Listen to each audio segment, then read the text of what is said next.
नमस्कार दोस्तों, कैसे हैं आप सभी लोग। आशा करते हैं कि आप सभी लोग ठीक, स्वस्थ एवं अच्छे होंगे दोस्तों। हाँ, सभी को गुड इवनिंग दोस्तों, राम राम, राधे राधे। तो जल्दी से आप सभी लोग एक बार इस वीडियो को अपने दोस्तों के साथ शेयर करें और उनको भी इस क्लास में जोड़ने का प्रयास करें। ठीक है दोस्तों, क्योंकि आज की इस क्लास में हम लोग दोस्तों स्पेशल कक्षा 12 जो कि बायोलॉजी का एक महत्वपूर्ण चैप्टर है, मानव कल्याण में सूक्ष्म जीव, इससे संबंधित दोस्तों हम लोग पहले बहुविकल्पी प्रश्नों को देखेंगे, उसके बाद अति लघु उत्तरीय प्रश्नों को देखेंगे, उसके बाद लघु उत्तरीय और फिर लास्ट में दोस्तों दीर्घ उत्तरीय प्रश्नों को देखेंगे। तो दोस्तों आज की यह जो क्लास है वह काफ़ी महत्वपूर्ण होने वाली है, तो आप सभी लोग क्लास के अंत तक जरूर बने, जिससे कि आपको आगामी परीक्षा में काफ़ी लाभ मिल सके और आप सभी लोग प्रश्नों को धुआं कर सकें। ठीक है दोस्तों, तो क्लास के अंत तक जरूर बने। ठीक है दोस्तों, और दोस्तों अगर अभी तक आपने हमारे चैनल STRP कोचिंग क्लासेस के YouTube चैनल को सब्सक्राइब नहीं किया है दोस्तों, तो चैनल को ज़रूर सब्सक्राइब कर लें और बेल आइकन को जरूर प्रेस कर दें, जिससे कि आपको क्लास से संबंधित सभी प्रकार की नोटिफिकेशन समय पर प्राप्त हो सके। ठीक है दोस्तों, हाँ, एक बार आप सभी को दोस्तों पुनः गुड इवनिंग, राम राम, राधे राधे। ठीक है दोस्तों, हाँ, तो जल्दी से आप सभी लोग एक बार शेयर करें इस वीडियो को अपने दोस्तों के साथ। ठीक है दोस्तों, हाँ, शेयर करें अपने दोस्तों के साथ, फिर आगे की ओर बढ़ते हैं। एक बार आप सभी लोग जल्दी से शेयर करें, फिर आगे की ओर बढ़ते हैं। चलिए दोस्तों, आज का मोटिवेशनल कोट क्या है, जैसा कि आप सभी लोग देख पा रहे हैं, उम्मीद और विश्वास का छोटा सा बीज, उम्मीद और विश्वास का छोटा सा बीज खुशियों के विशाल फलों से बेहतर और शक्तिशाली है। ठीक है दोस्तों, उम्मीद और विश्वास का छोटा सा बीज खुशियों के विशाल फलों से बेहतर और शक्तिशाली होता है। ठीक है दोस्तों, तो चलिए दोस्तों इसी मोटिवेशनल कोट के अनुसार हम लोग अपनी क्लास को आगे की ओर बढ़ाते हैं। ठीक है दोस्तों, सभी को एक बार पुनः दोस्तों राम राम, राधे राधे, गुड इवनिंग। ठीक है दोस्तों, ओके। हाँ, एक बार आप सब लोग ज़रूर कमेंट करके बताने का प्रयास करें क्या मेरी आवाज़ स्पष्ट रूप से आप सभी लोगों को सुनाई दे पा रही है। जल्दी से कमेंट करके बताएं, फिर हम आगे की ओर बढ़ते हैं। हाँ, जल्दी से कमेंट करें आप सभी लोग, जल्दी से आप सभी लोग कमेंट करें, फिर आगे की ओर बढ़ते हैं। हाँ ठीक है, बिल्कुल ओके दोस्तों, ओके ठीक है। चलिए, सभी लोगों ने बता दिया, चलिए ओके ओके। ठीक है दोस्तों, तो चलिए दोस्तों अब हम लोग टॉपिक की ओर बढ़ते हैं। ठीक है, जैसा कि आप सभी को पता है कि आज का जो हमारा चैप्टर है दोस्तों वह क्या है, आप सभी को पता है। आज का जो हमारा टॉपिक है वह दोस्तों मानव, मैं लिख भी दे रहा हूँ, हाँ, आप भी लोग अपनी कॉपी में ज़रूर नोट करते हुए चलें दोस्तों, आप भी अपनी कॉपी में ज़रूर नोट करते हुए चलें, जिससे कि आपको आगामी परीक्षा में काफ़ी लाभ मिल सके। ठीक है दोस्तों, चैप्टर का नाम क्या है, मानव कल्याण में सूक्ष्म जीव, मानव कल्याण में सूक्ष्म जीव। ठीक है, तो आप सभी लोग इसको नोट करते हुए अपने कॉपी में ज़रूर चलें। टॉपिक का नाम क्या है दोस्तों, चैप्टर है, उस चैप्टर का क्या नाम है, मानव कल्याण में सूक्ष्म जीव। ठीक है दोस्तों, ओके। तो चलिए फिर आगे की ओर बढ़ते हैं, चलें आगे की ओर बढ़ें दोस्तों। हाँ, एक बार आप सभी लोग थंबनेल करके ज़रूर बताने का प्रयास करें क्या आगे की ओर बढ़ें।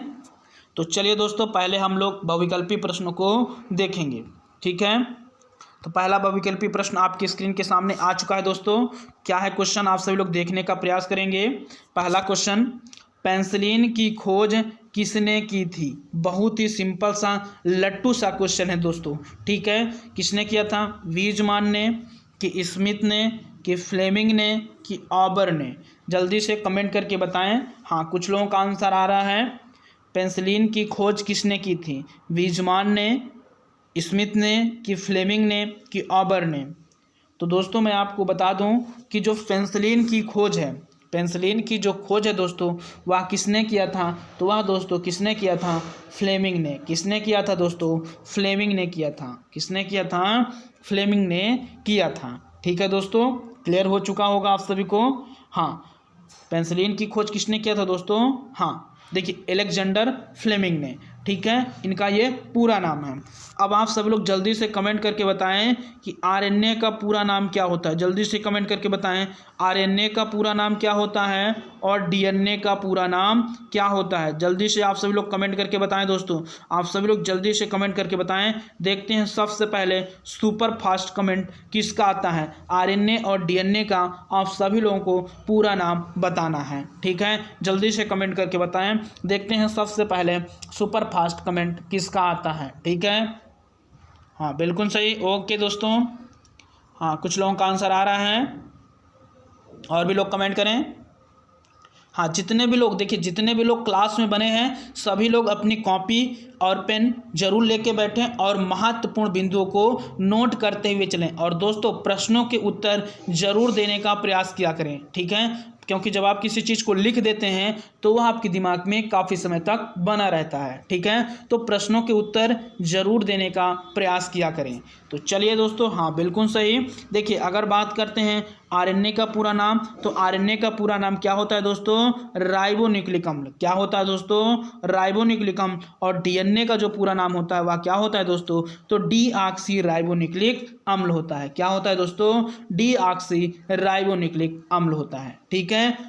क्लियर हो चुका होगा दोस्तों। तो एक बार जल्दी से थंबनेल करें। चलिए अगले क्वेश्चन की ओर बढ़ते हैं। अगला क्वेश्चन आपकी स्क्रीन के सामने, क्वेश्चन नंबर आपका 2। और दोस्तों यह क्वेश्चन आपका यूपी बोर्ड परीक्षा 2018 में पूछा भी गया है, ठीक है। क्या है क्वेश्चन, शर्करा से एल्कोहल का उत्पादन करने वाला कवक है। शर्करा से एल्कोहल का उत्पादन करने वाला कवक है। ईस्ट है कि पेंसिलिनियम है कि राइजोपस है कि म्यूकर है। जल्दी से कमेंट करके आप सभी लोग बताने का प्रयास करें, ठीक है दोस्तों। जितने भी लोग क्लास में बने हैं सभी लोग प्रश्नों के उत्तर जरूर देने का प्रयास किया करें। ओके दोस्तों, ओके, सभी लोगों का बिल्कुल सही। और भी लोग कमेंट करें, ठीक है, बिल्कुल सही, ठीक है। देखिए अगर हम बात करते हैं शर्करा से एल्कोहल का उत्पादन करने वाला कवक, तो दोस्तों शर्करा से एल्कोहल का उत्पादन करने वाला जो कवक है वह दोस्तों क्या है, ईस्ट है। क्या है दोस्तों, ईस्ट। कौन सा कवक है दोस्तों, ईस्ट कवक है, ठीक है। कौन सा कवक है, ईस्ट कवक है, ठीक है। क्लियर हो चुका होगा आप सभी को। हाँ चलिए अगले क्वेश्चन की ओर बढ़ते हैं। अब आप सभी लोग एक क्वेश्चन और बताने का प्रयास करें कि एड्स दिवस कब मनाया जाता है दोस्तों। एड्स दिवस कब मनाया जाता है, ठीक है। जल्दी से कमेंट करके इस क्वेश्चन का भी आंसर बताने का प्रयास करें। एड्स दिवस कब मनाया जाता है, ठीक है। जल्दी से कमेंट करके बताने का प्रयास करें। बताएं जल्दी से आप सभी लोग कि एड्स दिवस कब मनाया जाता है। जल्दी से कमेंट करें, ठीक है दोस्तों। और यह क्लास दोस्तों आपके लिए अति महत्वपूर्ण क्लास है, तो आप सभी लोग क्लास के अंत तक जरूर बने और अपनी कॉपी में इसे जरूर नोट करते हुए चलें, जिससे कि एक आपकी अच्छी सी नोट्स बन सके, ठीक है। और आपको आगामी परीक्षा में काफ़ी लाभ मिल सके, जिससे कि आप प्रश्नों को धुआं कर सके। ओके दोस्तों, बिल्कुल सही। क्या आपने बताया एड्स दिवस जो है दोस्तों यह कब मनाया जाता है, तो यह दोस्तों 1 दिसंबर को मनाया जाता है। कब मनाया जाता है दोस्तों, तो 1 दिसंबर को मनाया जाता है। चलिए दोस्तों अगले क्वेश्चन की ओर बढ़ते हैं। अगले क्वेश्चन की ओर बढ़ते हैं, ठीक है। अगला क्वेश्चन आपकी स्क्रीन के सामने आ रहा है दोस्तों, क्वेश्चन नंबर 3। क्वेश्चन नंबर 3, ठीक है। क्या है क्वेश्चन, और ये देखें दोस्तों यह आपका यूपी बोर्ड परीक्षा 2019 में पूछा भी गया है। 2019 में यह क्वेश्चन आपका आया हुआ भी क्वेश्चन है, ठीक है। बीटी जीव, देखिए कल आप लोगों के पेपर में भी आया था कि बीटी फसल क्या होता है, ठीक है दोस्तों। तो इसको आप सभी लोग समझने का प्रयास करें। देखिए बीटी जीव विष किस जीवाणु द्वारा उत्पादित होता है, ठीक है दोस्तों।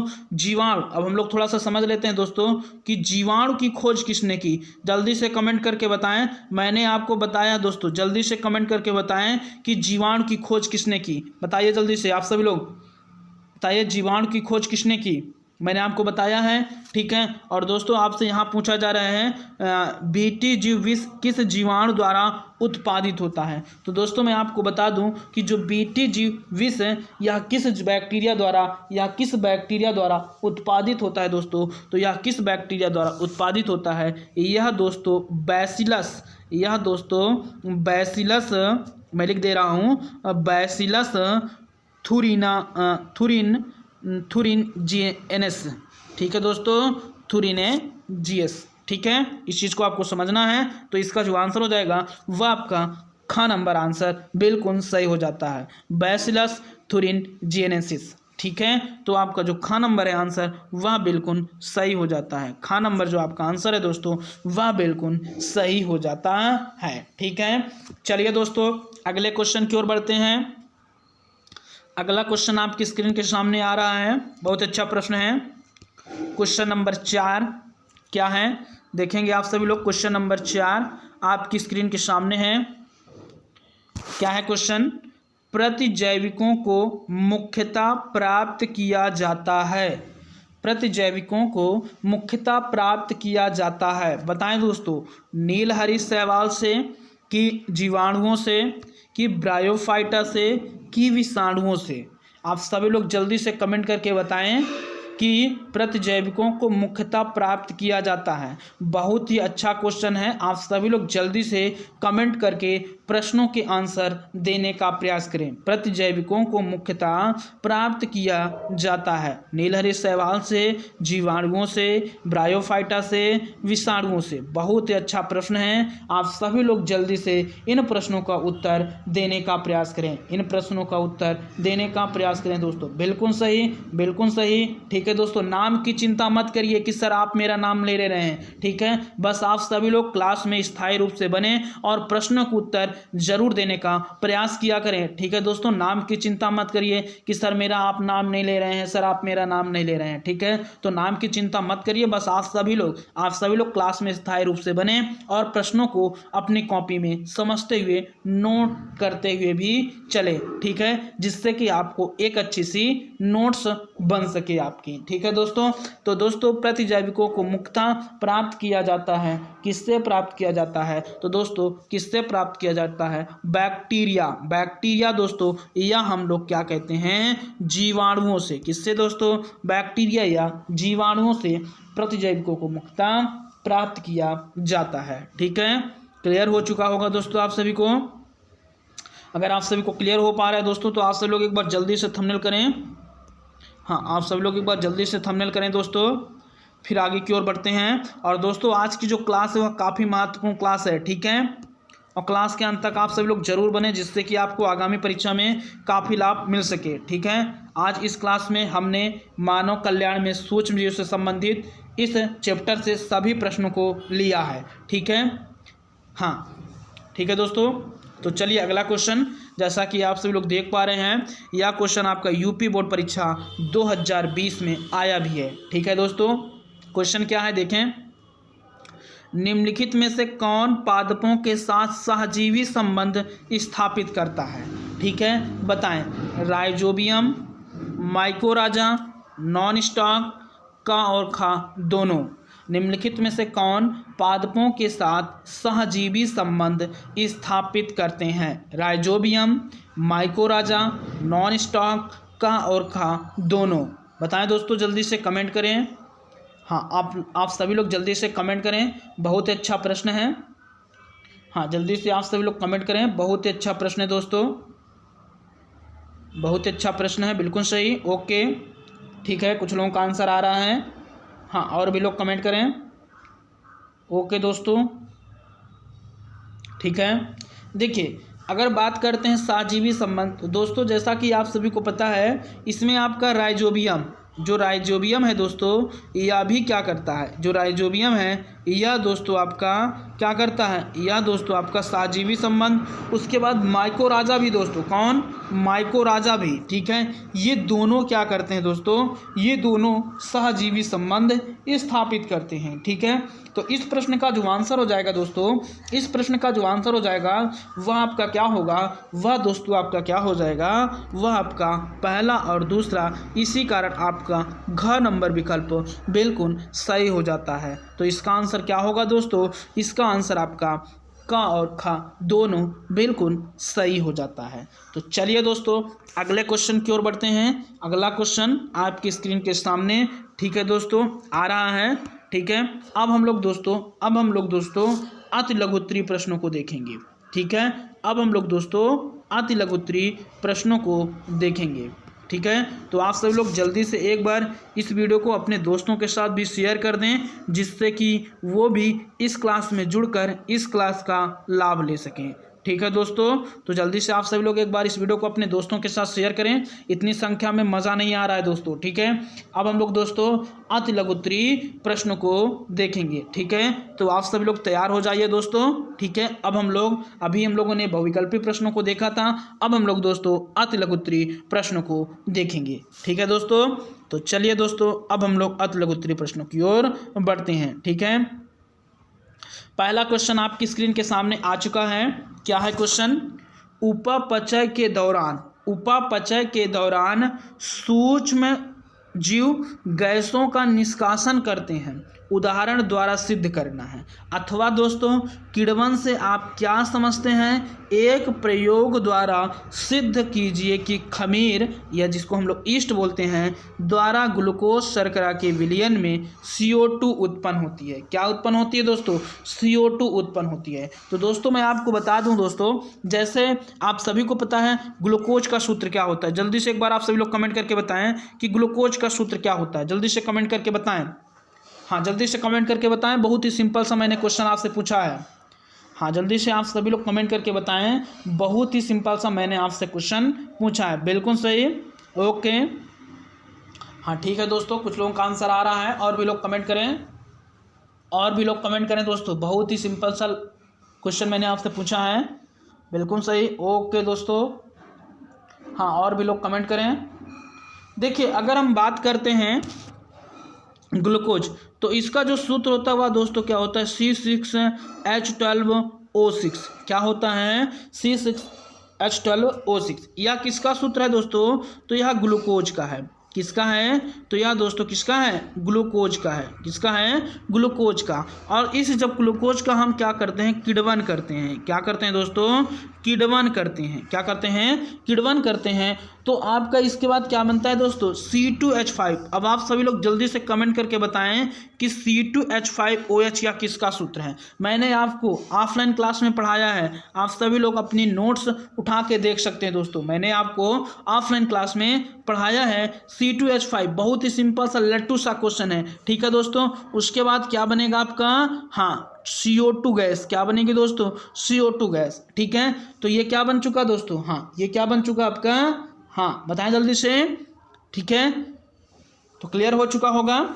चलिए आगे की ओर बढ़ते हैं, ठीक है दोस्तों। इसका आंसर देखेंगे, देखिए इसके आंसर में भी आप समझ सकते हैं कि चावल, आटा, दाल का बना नरम आटा जिसका प्रयोग डोसा व इडली बनाने में होता है, जीवाणु द्वारा किण्वित होता है। इस आटे का फूला हुआ, यानी कि जो फूला हुआ दिखना, वो CO2 के उत्पादन के कारण होता है, ठीक है दोस्तों। आपने देखा भी होगा, ठीक है।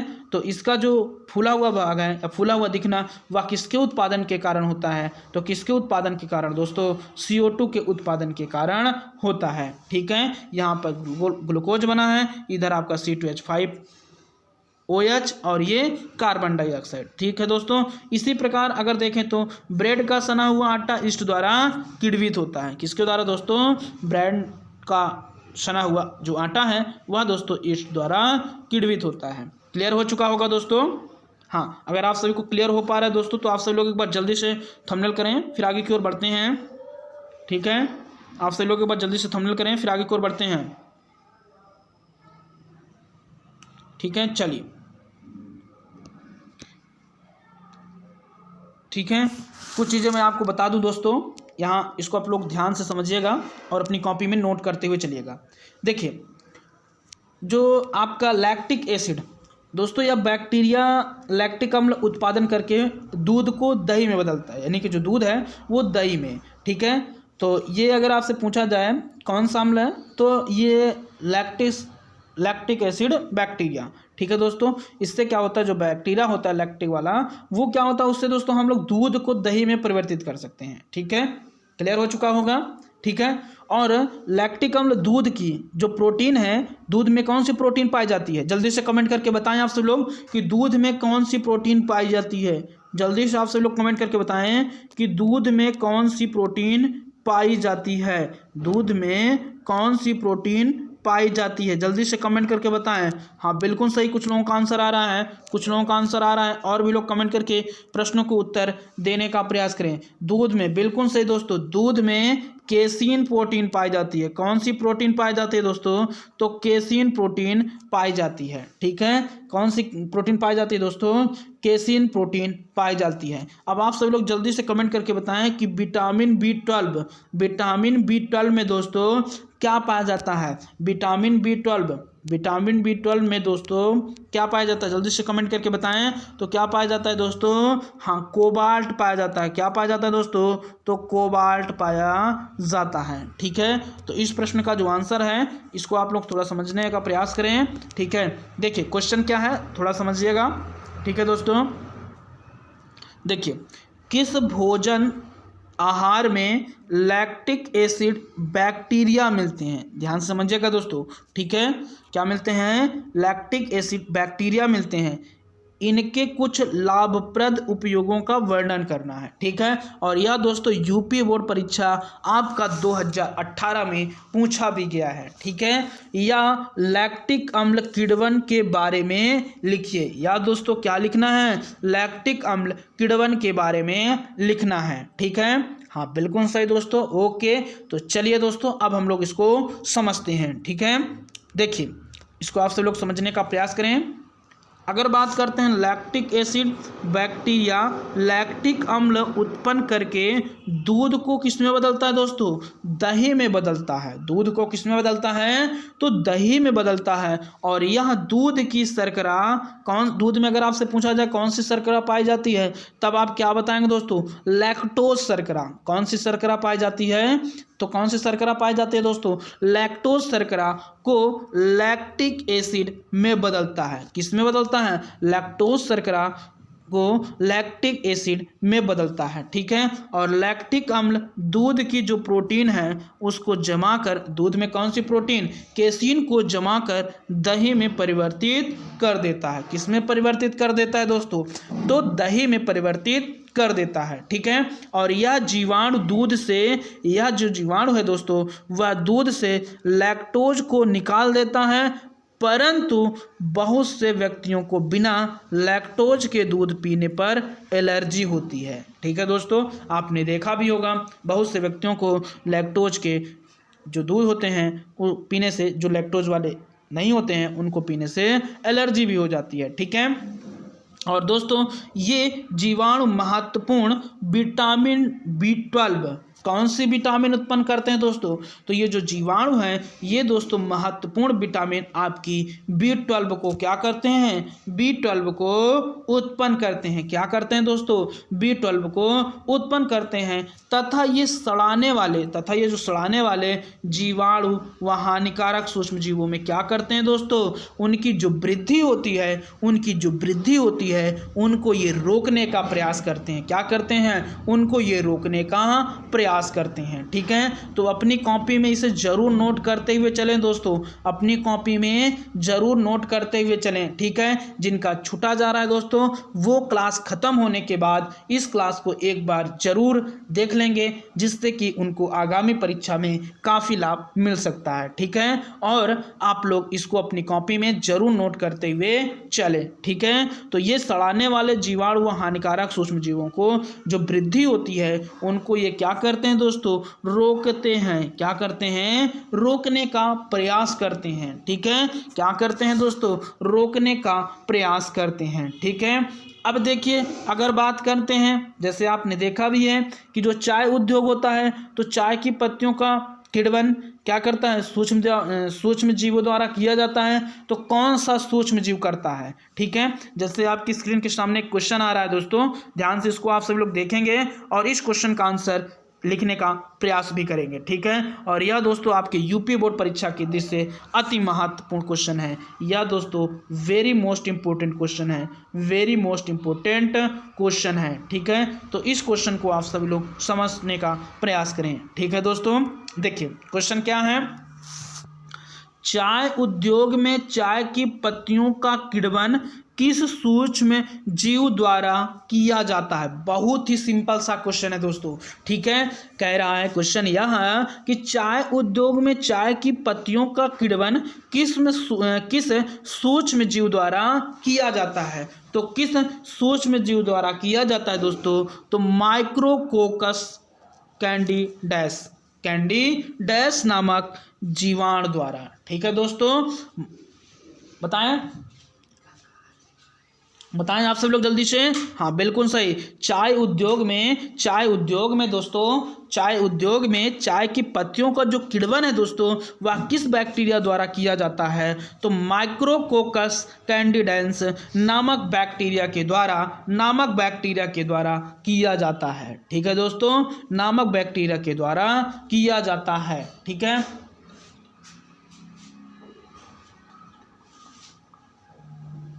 ठीक है, बिल्कुल सही। ओके दोस्तों, क्या आप सभी को क्लियर हो पा रहा है? एक बार आप सभी लोग वीडियो को लाइक करते हुए दोस्तों अपने दोस्तों के साथ जरूर शेयर करें, जिससे कि वो भी इस क्लास में जुड़कर इस क्लास का लाभ ले सके। ठीक है दोस्तों, तो अपने दोस्तों के साथ इसे जरूर शेयर करने का प्रयास करें। ठीक है, जिससे कि दोस्तों उनको भी लाभ मिल सके। ओके दोस्तों, चलिए अब हम लोग आगे की ओर बढ़ते हैं। ठीक है दोस्तों, हाँ चलिए आगे की ओर। क्लियर हो चुका दोस्तों? एक बार आपसे लोग जल्दी से थंबनेल करके जरूर बताने का प्रयास करें। हाँ ठीक है, हाँ जल्दी से आपसे लोग एक बार थंबनेल करके बताने का प्रयास करें, फिर आगे की ओर बढ़ते हैं।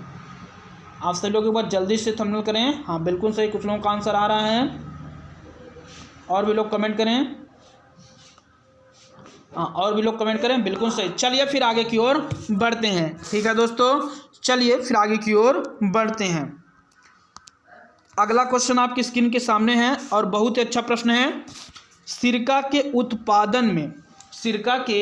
उत्पादन में किन जीवाणुओं का उपयोग होता है? वेरी मोस्ट इंपॉर्टेंट क्वेश्चन दोस्तों, वेरी मोस्ट इंपॉर्टेंट। सिरका के उत्पादन में किन जीवाणुओं का उपयोग होता है? ठीक है, तो दोस्तों सिरके के उत्पादन में कौन सा जीवाणु का उपयोग किया जाता है? तो सिरका के उत्पादन में दोस्तों एसिटोबैक्टर एसिटाई नामक बैक्टीरिया का प्रयोग किया जाता है। ठीक है दोस्तों, अपनी कॉपी में अपने माता पिता के सपनों को पूरा करना है दोस्तों, तो अपनी कॉपी में इसे जरूर नोट करते हुए चलें। ठीक है दोस्तों, मैंने आपको शुरू की ही क्लास में कहा था आज की जो क्लास है दोस्तों वह काफी महत्वपूर्ण क्लास है। ठीक है, तो क्लास के अंत तक आप सभी लोग जरूर बने, जिससे कि आपको आगामी परीक्षा में काफी लाभ मिल सके। ठीक है दोस्तों, और आप अपने माता पिता के सपनों को जरूर पूरा कर सकें। ठीक है, तो सिरके के उत्पादन में कौन सा जीवाणु का उपयोग किया जाता है दोस्तों? तो सिरके के उत्पादन में एसिटोबैक्टर एसिटाई नामक बैक्टीरिया का प्रयोग किया जाता है। किस बैक्टीरिया का प्रयोग किया जाता है दोस्तों?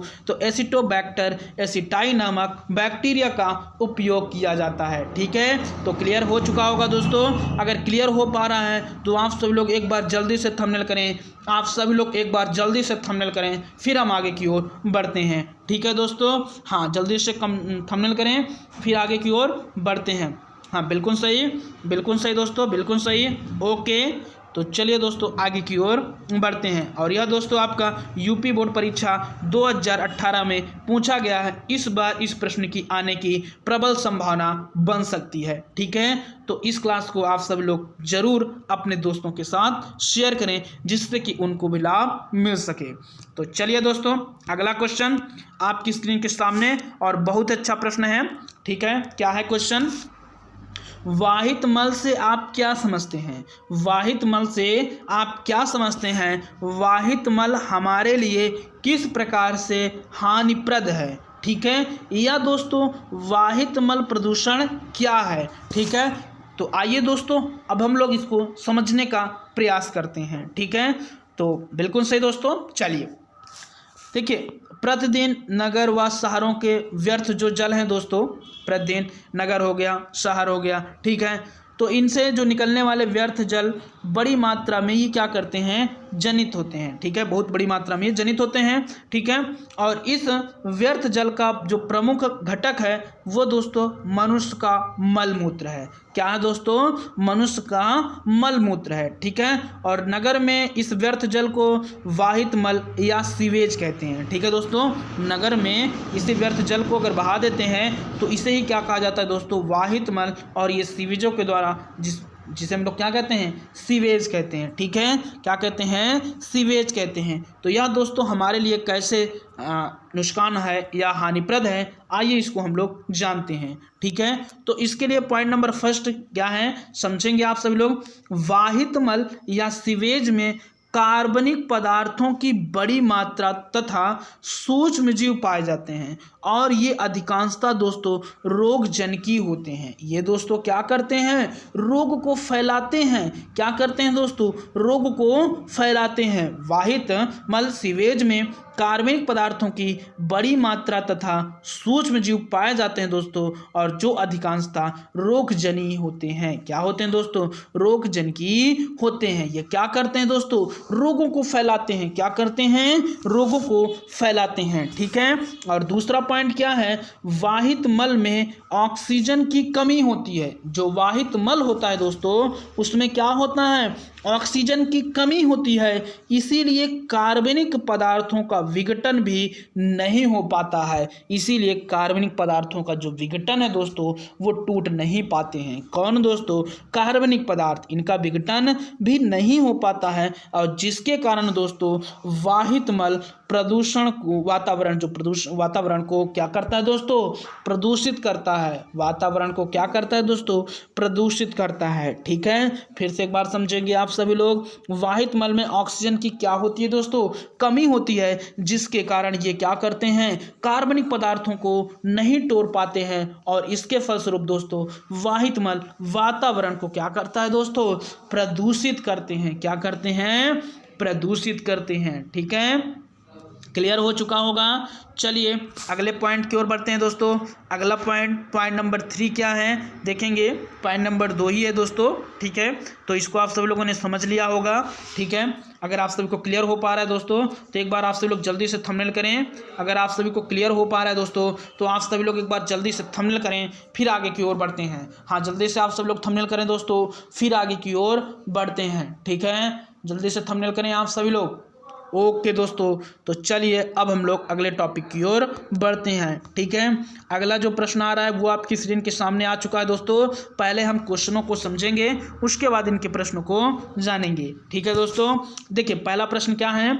क्या सूक्ष्म जीवों का प्रयोग ऊर्जा के स्रोतों के रूप में किया जा सकता है? यदि हाँ तो किस प्रकार से, या इस पर विचार करना है। या तो आपका क्वेश्चन यह भी बन सकता है दोस्तों, या आपसे यह भी पूछा जा सकता है बायोगैस। और या दोस्तों अगर आपके पेपर में बायोगैस, या दोस्तों वेरी मोस्ट इंपॉर्टेंट क्वेश्चन है, और इस क्वेश्चन की आपके पेपर में पूछे जाने की प्रबल संभावना बनती है। ठीक है, और यह दोस्तों आप देख पा रहे हैं यह क्वेश्चन आपका 2018 और 19 में पूछा भी गया है। ठीक है दोस्तों, 2018 और 19 में पूछा भी गया है। ठीक है, अगला क्वेश्चन, सूक्ष्म जीवों के ऊर्जा उत्पादन में उपयोग का वर्णन करना है। जो सूक्ष्म जीव है दोस्तों उनका ऊर्जा उत्पादन में क्या उपयोग है, उनका वर्णन करना है। अगला यह भी क्वेश्चन देख पा रहे हैं आप सभी लोग, बायोगैस के उत्पादन में सूक्ष्म जीव की भूमिका पर क्या करना है दोस्तों?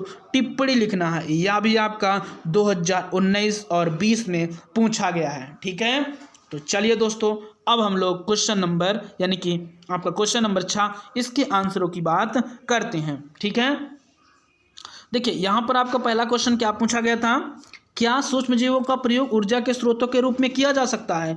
तो दोस्तों इसका आंसर क्या है? इसका आंसर बिल्कुल हाँ, क्या किया जाता है दोस्तों? किया जा सकता है। ठीक है, कैसे आइए जानते हैं। ठीक है, सूक्ष्मजीवों का देखिए दोस्तों प्रयोग ऊर्जा के स्रोत के रूप में भी किया जा सकता है। ठीक है, और दोस्तों आप सभी लोगों को पता है कि बायोगैस एक प्रकार से जो गैस होते हैं, बायोगैस एक प्रकार की जो गैस है उसमें यह गैसों का एक प्रकार से मिश्रण है दोस्तों, और जिसमें मुख्यतः आपकी कौन सी गैस है? तो मीथेन गैस। ठीक है, बायोगैस एक प्रकार की क्या है दोस्तों? जो गैस है। ठीक है दोस्तों, ध्यान समझिएगा, जो बायोगैस है वो एक प्रकार की गैसों का मिश्रण है, और जिसमें दोस्तों मुख्यतः आपकी कौन सी गैस है? तो मीथेन गैस है। ठीक है, और जो दोस्तों सूक्ष्मजीव सक्रियता द्वारा उत्पन्न होती है, जो किसके द्वारा उत्पन्न होती है दोस्तों? तो सूक्ष्मजीव सक्रियता के द्वारा उत्पन्न होती है। ठीक है, और आपसे बता दें दोस्तों कि गोबर में पादपों के सेल्यूलोज, ठीक है दोस्तों, क्योंकि आप जानते हैं कि पादपों में क्या पाया जाता है? सेल्यूलोज पाया जाता है, और इसको भोजन के रूप में कौन ग्रहण करता है? तो कौन दोस्तों? जानवर। ठीक है दोस्तों, ठीक है, जिनके द्वारा गोबर प्राप्त होता है, और गोबर में पादपों के सेल्यूलोज जो व्युत्पन्न होते हैं उनकी क्या होती है? प्रचुर मात्रा होती है। उसमें क्या होते हैं दोस्तों? सेल्यूलोज जो व्युत्पन्न होते हैं वो काफ़ी मात्रा में पाया जाता है। ठीक है, और इसका प्रयोग दोस्तों क्या करते हैं? बायोगैस उत्पादन या बायोगैस पैदा करने में किया जाता है, बायोगैस उत्पादन में किया जाता है। ठीक है दोस्तों, गोबर में मुख्यतः क्या पाया जाता है दोस्तों? गोबर में मुख्य रूप से दोस्तों मिथेनोबैक्टीरियम पाया जाता है। क्या पाया जाता है दोस्तों? आपके पेपर में पूछा भी जा सकता है क्वेश्चन में कि गोबर में मुख्य रूप से क्या पाया जाता है? तो गोबर में मुख्य रूप से मिथेनोबैक्टीरियम पाया जाता है। कौन सा बैक्टीरियम दोस्तों पाया जाता है? तो मिथेनोबैक्टीरियम पाया जाता है, जो दोस्तों जो मीथेन का उत्पादन करते हैं। जो किसका करते हैं? जो मीथेन का उत्पादन करते हैं। किसका उत्पादन करते हैं दोस्तों? तो जो मीथेन का उत्पादन करते हैं, और बायोगैस जिसे हम लोग गोबर गैस के नाम से जानते हैं दोस्तों, ठीक है, उसका प्रयोग मुख्य रूप से गांवों में खाना बनाने एवं प्रकाश उत्पन्न करने में किया जाता है। किसमें किया जाता है दोस्तों? तो गांवों में जो खाना बनाया जाता है गांवों में, उसके साथ साथ आप देखेंगे जो प्रकाश, उन सब चीज़ों में इसका उत्पादन यानी कि इसको उत्पन्न करने में किया जाता है। ठीक है दोस्तों, तो क्लियर हो चुका होगा आप सभी को। लेकिन इस चीज़ को आपको ध्यान देना है कि गोबर में मुख्यतः क्या पाया जाता है? तो गोबर में मुख्य रूप से मिथेनोबैक्टीरियम पाया जाता है। ठीक है, क्लियर हो चुका हो। ठीक है दोस्तों, और बायोगैस की मुख्य रूप से गैसों का मिश्रण है, और इसमें मुख्यतः कौन सी गैस दोस्तों? तो मीथेन गैस। ठीक है, चलिए अगले क्वेश्चन की ओर बढ़ते हैं। ठीक है दोस्तों, अगला क्वेश्चन आपकी स्क्रीन के सामने आ रहा है। ठीक है, क्वेश्चन देखने से पहले आप सभी लोग बायोगैस संयंत्र का एक बार डायग्राम जरूर देख लें। ठीक है, और इसका स्क्रीनशॉट आप सभी लोग जरूर ले लें। ठीक है, फिर आप सभी लोग इसको अपनी कॉपी में ज़रूर बना लेंगे। ठीक है दोस्तों, ठीक है, चलिए अब आगे की ओर बढ़ते हैं। अब हम लोग जानेंगे दोस्तों कि बायोगैस के घटक गैसों के नाम लिखिए तथा इससे मनुष्य को होने वाले 2 लाभ बताना है। ठीक है, तो क्लियर हो पा रहा होगा आप सभी को। ठीक है, चलिए ओके दोस्तों,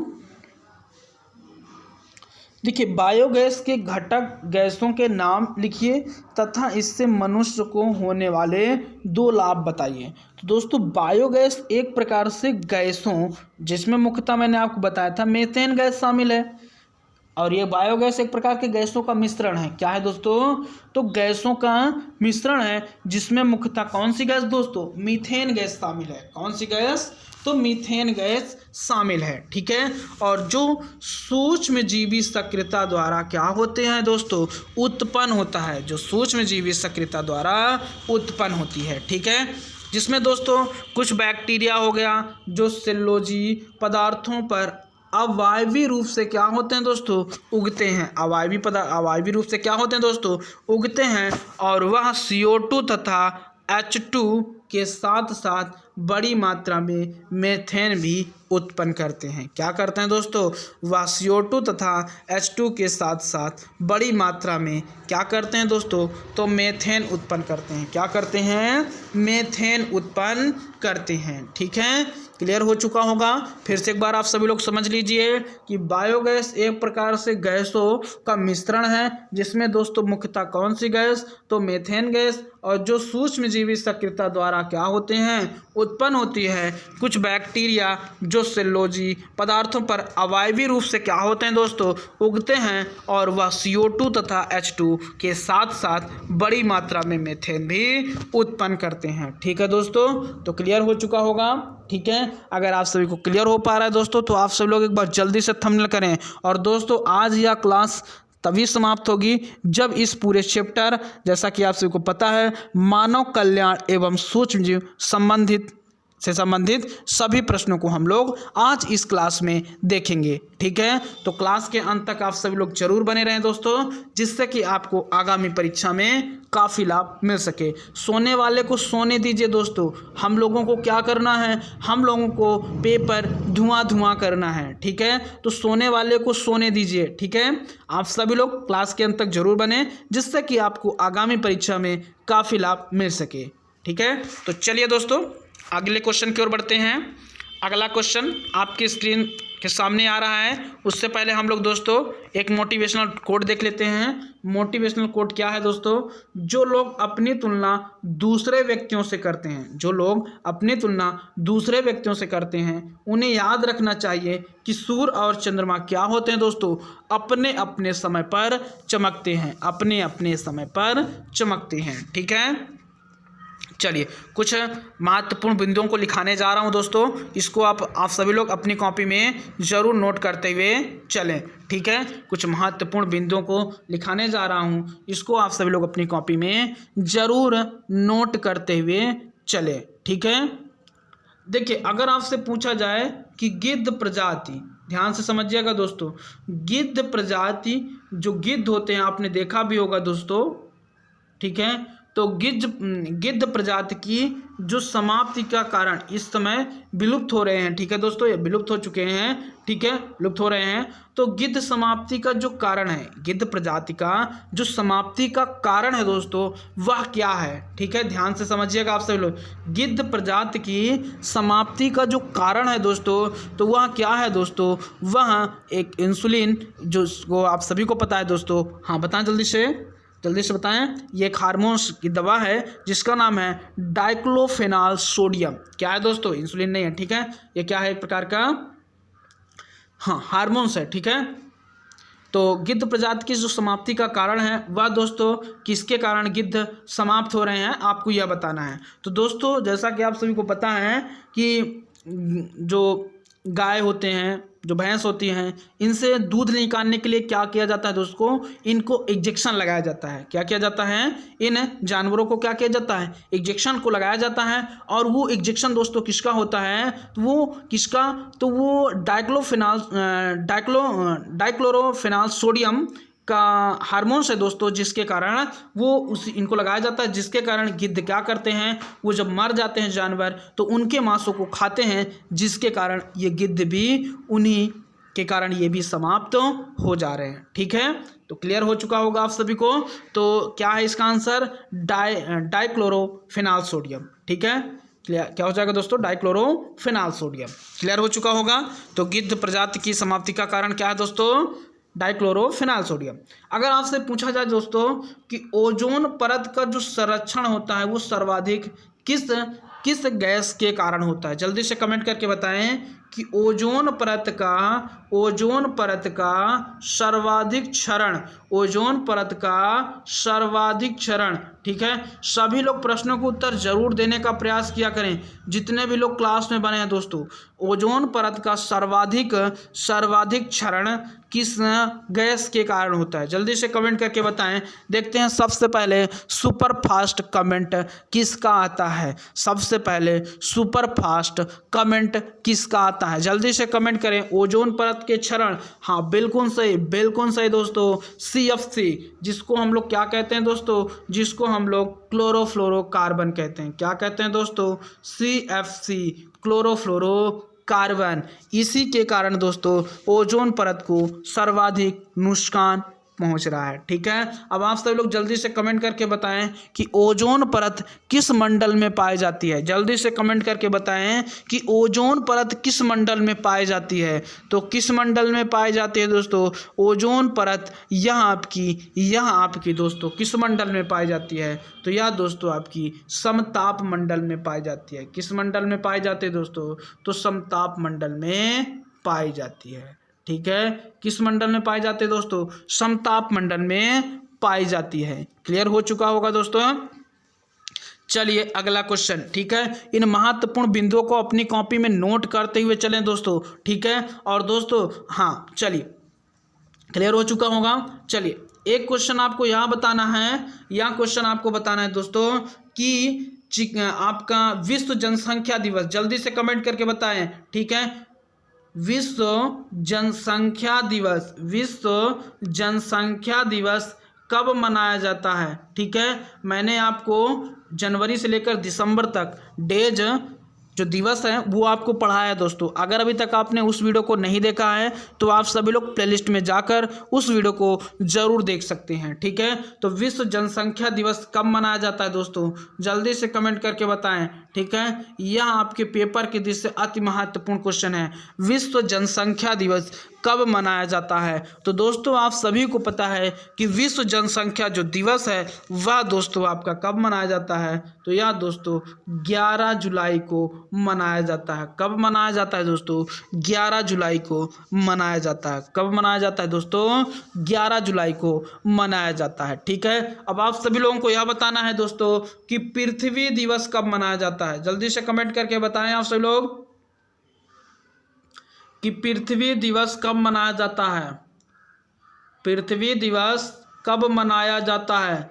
बहुत ही सिंपल सा लट्टू सा क्वेश्चन है दोस्तों, जल्दी से कमेंट करके बताएं आप सभी लोग, पृथ्वी दिवस कब मनाया जाता है? पृथ्वी दिवस या दोस्तों आपका हाँ कब मनाया जाता है? तो 22 अप्रैल को। कब मनाया जाता है दोस्तों? 22 अप्रैल को मनाया जाता है। कब मनाया जाता है? 22 अप्रैल को मनाया जाता है। कब मनाया जाता है?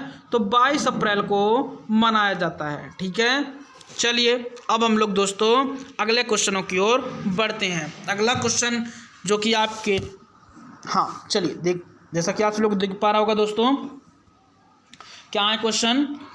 उन सूक्ष्म जीवों के नाम बताओ जिनसे साइक्लोस्पोरिन ए प्रतिरक्षा निषेधात्मक औषधि तथा स्टैटिन, जिसे हम लोग रक्त कोलेस्ट्रॉल लघुकरण कारक को प्राप्त किया जाता है। यह आपको बताना है। बहुत ही सिंपल सा क्वेश्चन है दोस्तों, जल्दी से कमेंट करके बताएं आप से लोग, जल्दी से कमेंट करके आप सभी लोग इन प्रश्नों के उत्तर देने का प्रयास करें। बहुत ही सिंपल सा क्वेश्चन है। ठीक है, देखते हैं सबसे पहले सुपर फास्ट कमेंट किसका आता है। बिल्कुल सही दोस्तों, ओके। देखिए साइक्लोस्पोरिन ए का उत्पादन ट्राइकोडर्मा पॉलीस्पोरम नामक कवक से किया जाता है। ठीक है दोस्तों, साइक्लोस्पोरिन ए का जो उत्पादन है दोस्तों वह किससे किया जाता है? जो उत्पादन है दोस्तों वह किससे किया जाता है? तो ट्राइकोडर्मा पॉलीस्पोरम, ट्राइकोडर्मा दोस्तों पॉलीस्पोरम नामक कवक से किया जाता है। ठीक है, और स्टैटिन जिसे हम लोग लोब स्टैटिन कहा जाता है, उसका जो उत्पादन है दोस्तों वह किससे किया जाता है?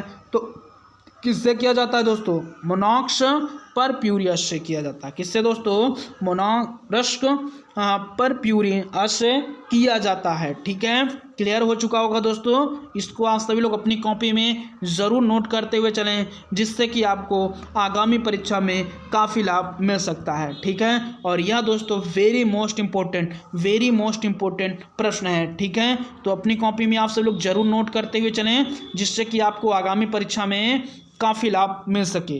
तो चलिए दोस्तों अगला क्वेश्चन आपकी स्क्रीन के सामने आ रहा है। बहुत ही अच्छा प्रश्न है।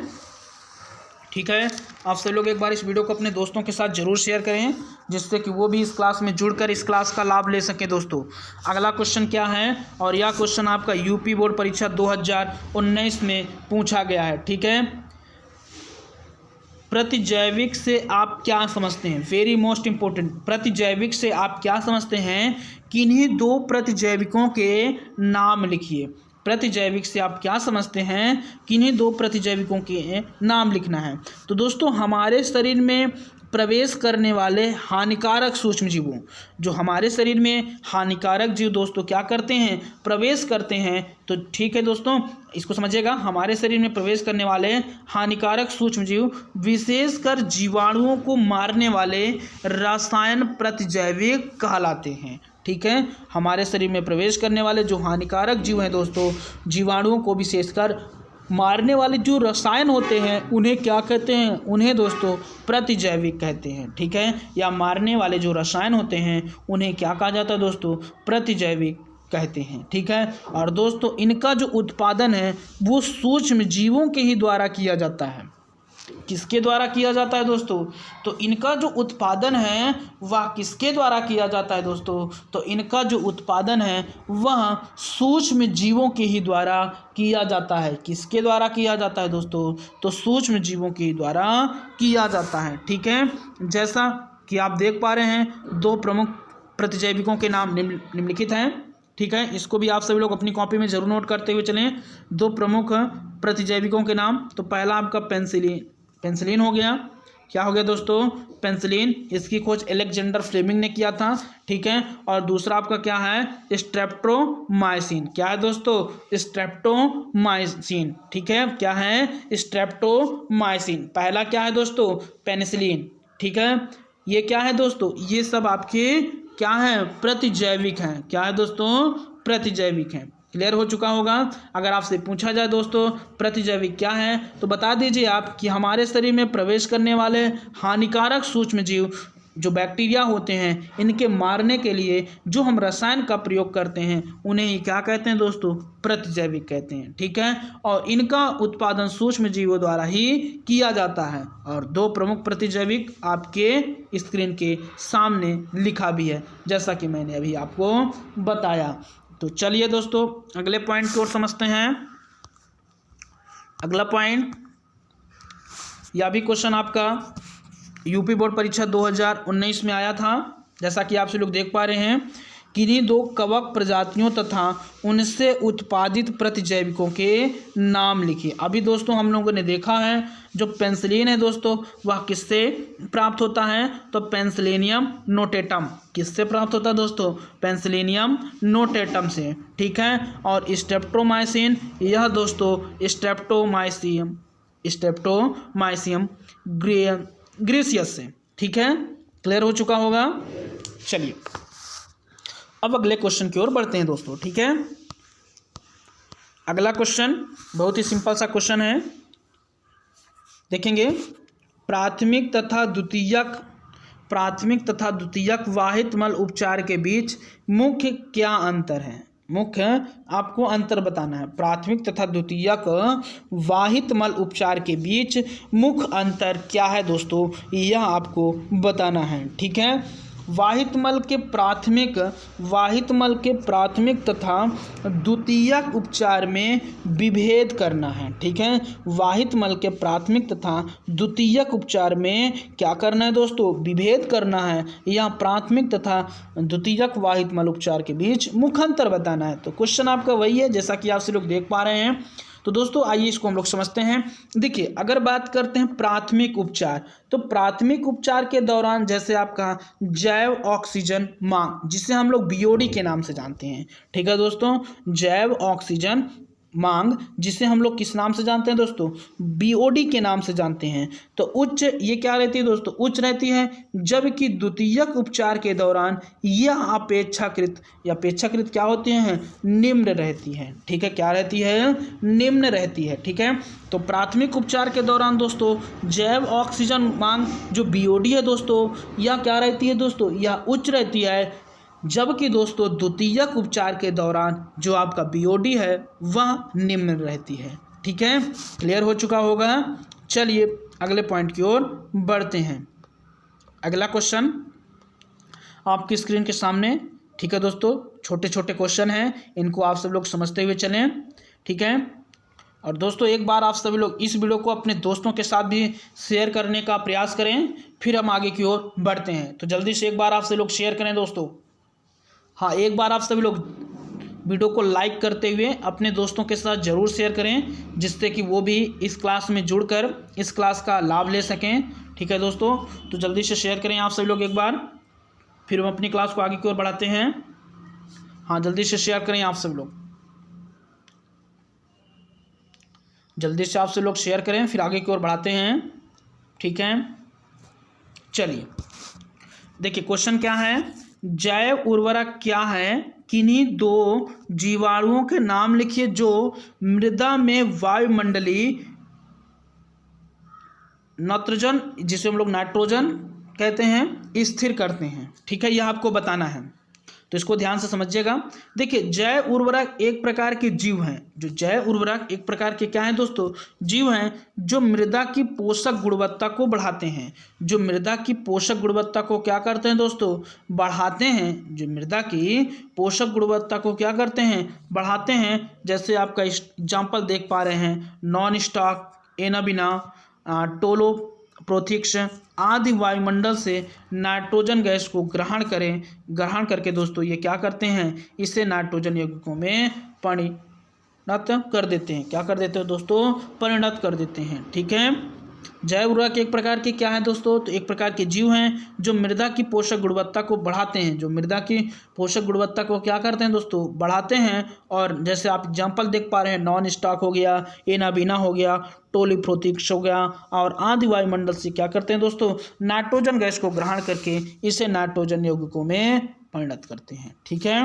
क्लियर हो चुका होगा आप सभी को। हाँ, चलिए आगे की ओर बढ़ते हैं। अगला क्वेश्चन आपकी स्क्रीन के सामने है, वेरी मोस्ट इंपॉर्टेंट क्वेश्चन दोस्तों, वेरी मोस्ट इंपॉर्टेंट क्वेश्चन है। एंटीबायोटिक्स को परिभाषित कीजिए। पेनिसिलिन की खोज किसने की, मैंने आपको बता भी दिया है दोस्तों, तथा पेनिसिलिन के महत्व को स्पष्ट कीजिए, ठीक है दोस्तों। एंटीबायोटिक्स की अगर बात किया जाए तो जैसा कि मैंने आपको बताया भी है, देखिए पेनिसिलिन की जो खोज है दोस्तों, पेनिसिलिन की जो खोज है वह किसने किया था, तो फ्लेमिंग ने किया था। किसने किया था दोस्तों, पेनिसिलिन की जो खोज है वह किसने किया था, फ्लेमिंग, ठीक है। अब देखिए अगर बात करते हैं पेनिसिलिन का महत्व, तो यह एक प्रतिजैविक है। क्या है पेनिसिलिन दोस्तों, तो जो पेनिसिलिन है यह एक प्रतिजैविक है और इसका उपयोग बहुत से जीवाणुजनित रोगों जैसे सिफिलिस, गठिया, डिप्थीरिया, फेफड़े का संक्रमण आदि के उपचार में किया जाता है, ठीक है दोस्तों। यह एक प्रतिजैविक है और इसका उपयोग बहुत से जीवाणुजनित जो रोग होते हैं, जैसे आपका सिफिलिस हो गया, गठिया हो गया, डिप्थीरिया हो गया, फेफड़े आदि के संक्रमण के उपचार में इसका उपयोग किया जाता है। किसका दोस्तों, तो पेनिसिलिन का उपयोग किया जाता है, ठीक है।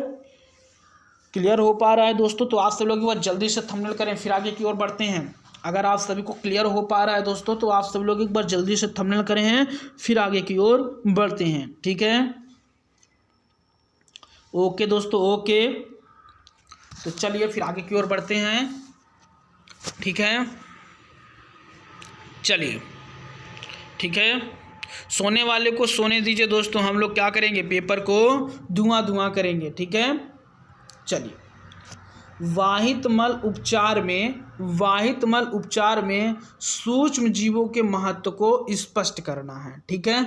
तो वाहित मल उपचार में सूक्ष्म जीव, तो दोस्तों जैसा कि आप सभी को पता है कि प्रतिदिन नगर व शहरों से व्यर्थ जल एक बड़ी मात्रा में क्या होता है दोस्तों, जनित होता है। और इस व्यर्थ जल का प्रमुख घटक मनुष्य का मलमूत्र है। क्या है दोस्तों, मनुष्य का मलमूत्र है। और नगर के इस व्यर्थ जल को वाहित मल या सीवेज कहते हैं। क्या कहते हैं दोस्तों, वाहित मल या सीवेज कहते हैं। और इसमें कार्बनिक पदार्थों की बड़ी मात्रा तथा सूक्ष्म जीव पाए जाते हैं। ठीक है दोस्तों, इसमें क्या होता है, कार्बनिक पदार्थों की बड़ी मात्रा तथा सूक्ष्म जीव पाए जाते हैं और जो अधिकांशतः क्या करते हैं, रोगजनी होते हैं। क्या होते हैं, जो अधिकांशतः रोगजनी होते हैं, मतलब जो रोगों को फैलाते हैं। ठीक है, इसे प्राकृतिक जल स्रोतों जैसे नदी, झरने सीधे विसर्जित नहीं किया जा सकता है। ठीक है, विसर्जन से पूर्व वाहित मल का उपचार पर पोषित सूक्ष्मजीव वाहित मल में किया जाता है। ठीक है, किसमें किया जाता है, वाहित मल संयंत्र में किया जाता है। ठीक है, ताकि वह प्रदूषण मुक्त हो जाए। क्या हो जाए दोस्तों, ताकि वह प्रदूषण मुक्त हो जाए। ठीक है, तो क्लियर हो चुका होगा। अगर आप सभी को क्लियर हो पा रहा है दोस्तों तो आप सभी को जल्दी से थंबनेल करें। चलिए अगला क्वेश्चन, और यह क्वेश्चन आपके यूपी बोर्ड परीक्षा के दृष्टि अति महत्वपूर्ण क्वेश्चन है। क्या है क्वेश्चन, देखेंगे। जैव उर्वरक तथा रासायनिक उर्वरक में अंतर कीजिए। जैव उर्वरक और रासायनिक उर्वरक, आप सभी लोग हेडिंग बना लेंगे दोस्तों। हाँ, और अपनी कॉपी में ज़रूर नोट करते हुए चलें। ठीक है, जैव उर्वरक और रासायनिक उर्वरक में क्या दोस्तों, अंतर लिखना है। ठीक है, देखिए मैं आपको बता दूं दोस्तों, जो जैव उर्वरक वे जीव होते हैं या वे जीव आते हैं इसके अंतर्गत जो कि मृदा की उर्वरता को बढ़ाते हैं। क्या करते हैं, मृदा की उर्वरता को क्या करते हैं दोस्तों, बढ़ाते हैं। ठीक है, ये वो जीव हैं दोस्तों जो जैव उर्वरक के अंतर्गत आते हैं, जो मृदा की उर्वरता है उसे क्या करते हैं दोस्तों, उसे बढ़ाने का प्रयास करते हैं। ठीक है,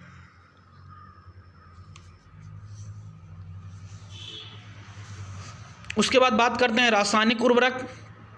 तो ये क्या करते हैं दोस्तों, संश्लेषित रसायन होते हैं। पहली बात तो जो रासायनिक उर्वरक होते हैं ये क्या होते हैं, संश्लेषित रसायन होते हैं और जो मृदा में एक विशेष पोषक तत्व प्रदान हेतु मिश्रित किए जाते हैं। जो मृदा में पोषक तत्वों को प्रदान करने हेतु क्या किए जाते हैं दोस्तों, मिश्रित किए जाते हैं। ठीक है, और ये मृदा को जो जैव उर्वरक होता है दोस्तों, ये मृदा को लगभग सभी पोषक तत्व प्रदान करते हैं।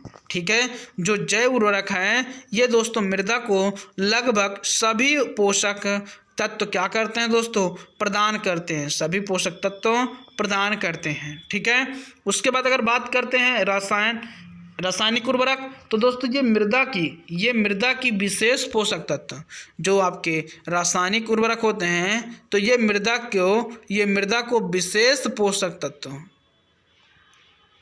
ये मृदा को विशेष पोषक तत्वों को क्या करते हैं दोस्तों, प्रदान करते हैं, परंतु बहुत ही तीव्र गति है। ठीक है, इस चीज़ को आपको ध्यान देना है। चलिए दोस्तों फिर अगले क्वेश्चन की ओर बढ़ते हैं। अगला क्वेश्चन, और यह question very most important question है। आप देख पा रहे हैं कि अथवा भी करके यह क्वेश्चन काफ़ी बार पूछा गया है। ठीक है दोस्तों, तो क्वेश्चनों को हम लोग पहले समझ लेते हैं, फिर उसके बाद इसके आंसरों की बात करते हैं। आपसे क्वेश्चन यह भी बन सकता है दोस्तों कि सूक्ष्म जीवों का प्रयोग रसायन उर्वरक तथा कीटनाशकों के प्रयोग को कम करने के लिए भी किया जा सकता है। यह किस प्रकार संपन्न होता है, व्याख्या करना है। या दोस्तों जैव आरक्षित के कृषि संबंधित उपकरणों का उपयोग करना है। ठीक है, या तो जैविक खाद पर टिप्पणी लिखना है, या तो दोस्तों जैव उर्वरक के रूप में सूक्ष्म जीव एवं विवरण देना होता है। और दोस्तों आपका अगला नंबर है ग्रीन जैव प्रौद्योगिकी क्या है, उसके बाद कृषि में जैव उर्वरकों का महत्व, और फिर दोस्तों आप क्या है, राइजोबियम नामक सूक्ष्म जीव का विकास में क्या महत्व है। ठीक है, और अगला अथवा करके क्वेश्चन है।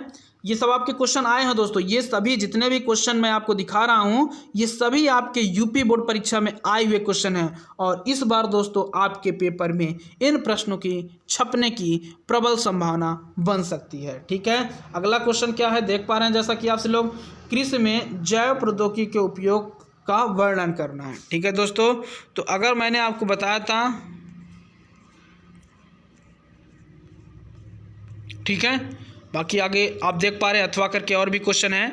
ठीक है दोस्तों, माइक्रोराजा क्या है, इसकी उपयोगिता क्या है, इस में जैव प्रौद्योगिकी की भूमिका का उल्लेख करना है। ठीक है दोस्तों, कृषि में जैव प्रौद्योगिकी की भूमिका का उल्लेख करना है। बीटी फसल, यह भी आपके पेपर में आया हुआ क्वेश्चन है। ठीक है दोस्तों, और यह क्वेश्चन आपके पूछे जाने की इस क्वेश्चन की प्रबल संभावना बन सकती है। ठीक है दोस्तों, तो आइए दोस्तों हम लोग इनको जानते हैं। देखिए, जैव नियंत्रण जिसे हम लोग बायो कंट्रोल भी कहते हैं, तो पादप रोगों तथा पीड़कों के नियंत्रण के लिए जैव विज्ञान विधि क्या करते हैं दोस्तों, जैव विज्ञान विधि में नियंत्रण स्थापित करते हैं। ठीक है, रसायन हो गया, कीटनाशक, पीड़ननाशियों के बढ़ते हुए रोगों की सहायता से स्थिर की गति, ये रसायन मनुष्यों तथा जीव जंतुओं के अत्यंत ही विषैले तथा हानिकारक होते हैं। विभक्त रसायन खाद्य श्रृंखला के माध्यम से जीवधारियों के सामने में पहुंच जाते हैं या पहुंचते हैं तथा ये पर्यावरण के प्रति भी पर्यावरण को क्या करते हैं दोस्तों, प्रदूषित करते हैं।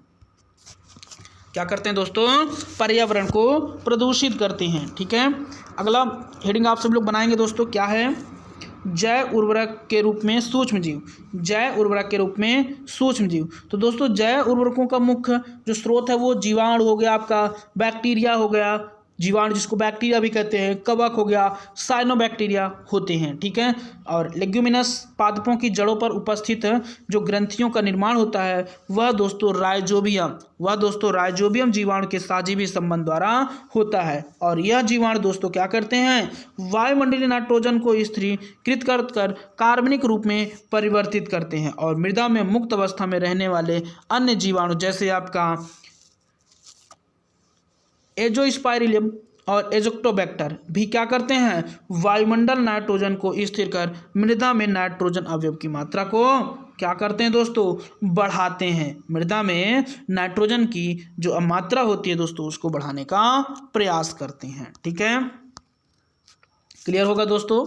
हाँ, आपके पेपर में क्वेश्चन बन सकता है कि माइकोराजा क्या है, तो ध्यान से समझिएगा दोस्तों, कवक अनेक पादप के साथ जो सहजीवी संबंध स्थापित करते हैं। ठीक है दोस्तों, कवक अनेक पादपों के साथ जो सहजीवी संबंध स्थापित करते हैं इसे ही माइकोराजा कहते हैं। क्या कहते हैं दोस्तों, माइकोराजा कहते हैं। ठीक है दोस्तों, हेडिंग बनाएंगे आप सब लोग, साइनोबैक्टीरिया, वेरी मोस्ट इंपॉर्टेंट। ठीक है, और दोस्तों माइकोराजा इस संबंध में जो कवकी सहजीवी मृदा से जल एवं पोषक तत्वों को अवशोषण कर देते हैं जबकि पादप को प्रदान करते हैं और दोस्तों पादपों से भोजन प्राप्त कर लेते हैं। ठीक है, यह भोजन प्राप्त करते हैं। अब दोस्तों आइए हम लोग साइनोबैक्टीरिया के बारे में जानते हैं। ठीक है दोस्तों, साइनोबैक्टीरिया क्या है, तो स्वपोषित सूक्ष्म जीव है जो जलीय तथा स्थलीय वायुमंडल में विस्तृत रूप से पाए जाते हैं। ठीक है दोस्तों, स्वपोषित सूक्ष्म जीव हैं जो जलीय तथा स्थलीय वायुमंडल में विस्तृत रूप से क्या होते हैं दोस्तों,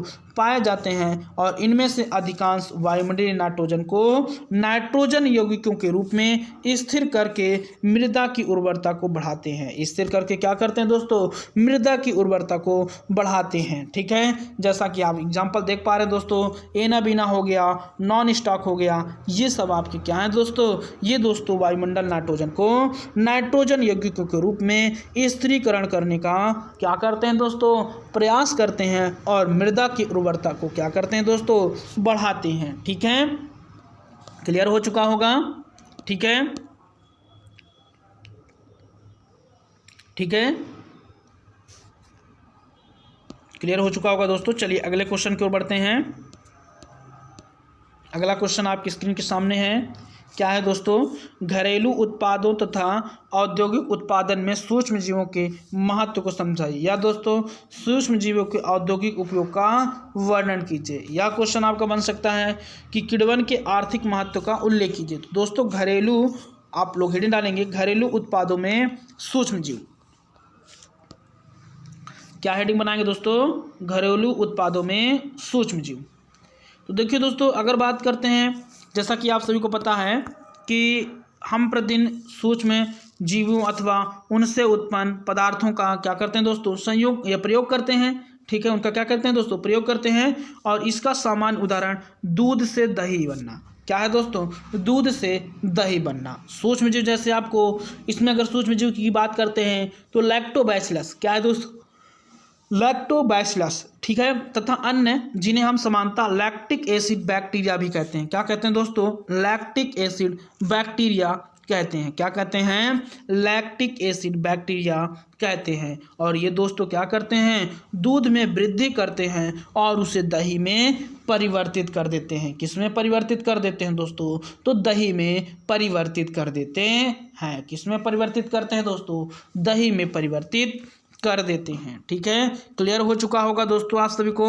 तो चलिए दोस्तों आगे की ओर बढ़ते हैं। ठीक है, इसके अतिरिक्त डोसा, इडली, ब्रेड आदि को बनाने में सूक्ष्म जीवों का प्रयोग किया जाता है। ठीक है, जो चावल, दाल के आटे व मैदा को स्पंजित करता है। क्या करता है दोस्तों? स्पंजित करता है। चलिए दोस्तों अगला क्वेश्चन क्या है? औद्योगिक उत्पादन में सूक्ष्म जीव। औद्योगिक उत्पादन में सूक्ष्म जीव। ठीक है, आइए दोस्तों इसको हम लोग समझते हैं।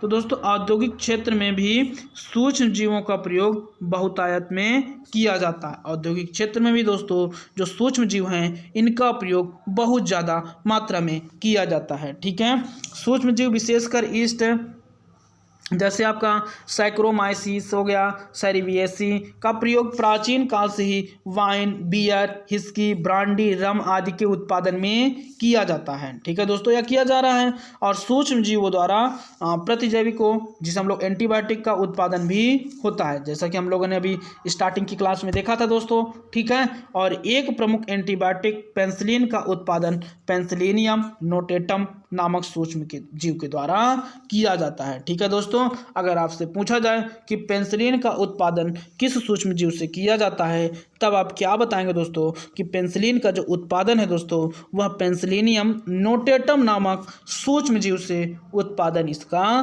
किया जाता है। ठीक है दोस्तों, उसके बाद कुछ विशेष प्रकार के रसायन जैसे कार्बनिक अम्ल, एल्कोहल, एंजाइम आदि के व्यावसायिक तथा औद्योगिक उत्पादन में भी सूक्ष्म जीवों का बड़े पैमाने पर प्रयोग किया जा रहा है। जैसे दोस्तों एसिटिक अम्ल का उत्पादन, क्या हो गया आपका? एसिटिक अम्ल का उत्पादन। ठीक है, एसिटोबैक्टर, एसिटाई, एथेनॉल का उत्पादन, सैक्रोमाइसिस, सेरिविसियाई नामक सूक्ष्म जीवों का क्या किया जाता है दोस्तों?